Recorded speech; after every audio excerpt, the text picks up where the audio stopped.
Monsieur le préfet du département de Mbour, chers confrères,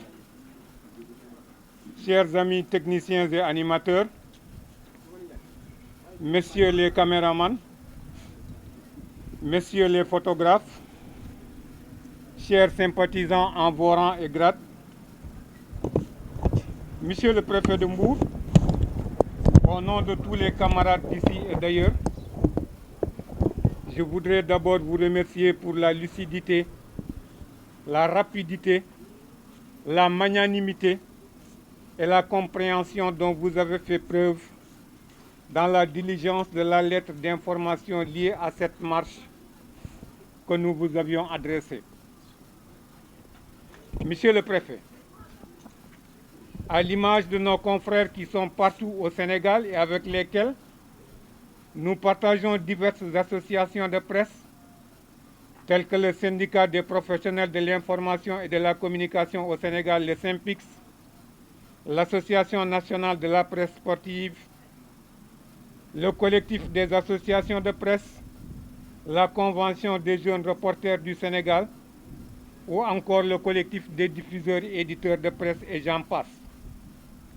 Nous autres de Mbour, donc, avons ainsi également décidé de célébrer la Journée mondiale de la presse. Devant vous, ici, Monsieur le Préfet, nous voulons vous exposer les 1001, si elles ne sont pas d'ailleurs 1002, difficultés auxquelles nous sommes confrontés. Monsieur le Préfet, le rôle de la presse est d'assurer un service public. Par conséquent, on s'évertue à informer juste et vrai au prix de 1000 sacrifices. Chaque jour que Dieu fait, nous sommes battus, violentés, agressés, insultés, menacés.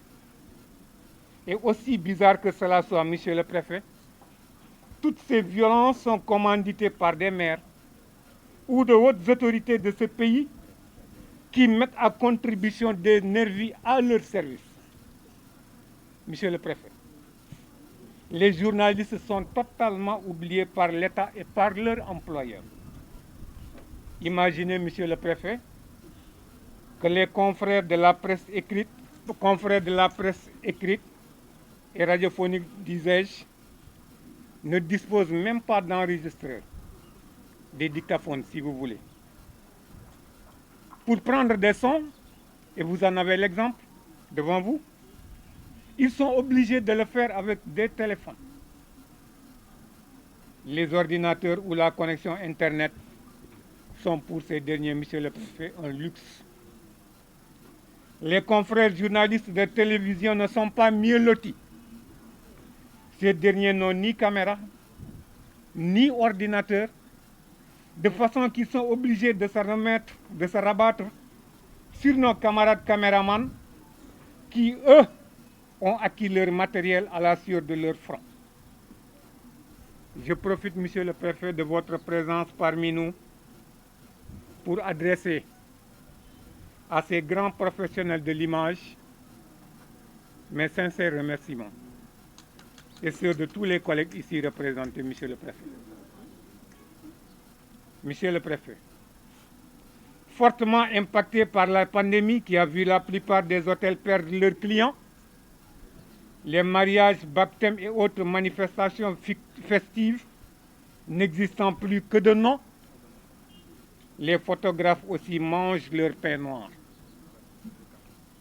Ils n'ont reçu, pour exemple, aucun appui de l'État dans le cadre du Fonds de résilience.